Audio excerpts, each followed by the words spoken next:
The best part of my job is helping people and working with the teammates that I have.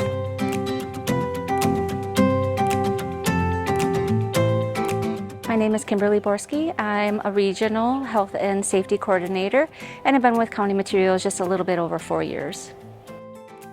I chose my position that I'm currently in because I like to help people and I want to make sure people go home safely each day. The County Materials family of companies is grateful to the many women working for our organization. They are changing perceptions about manufacturing careers and moving the concrete manufacturing industry forward. We are proud to share their stories. My experience as a woman in manufacturing, I've been doing this for many years, and throughout the years I've seen more and more women in this position and given many more opportunities. So I think that women coming into this position have a much greater opportunity than they did many years ago.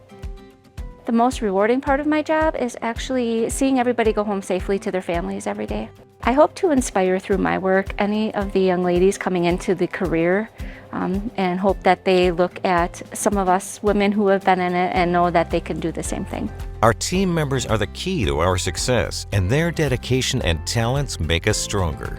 Together, we're building a company that hardworking people are proud to work for, live near, and do business with since 1946.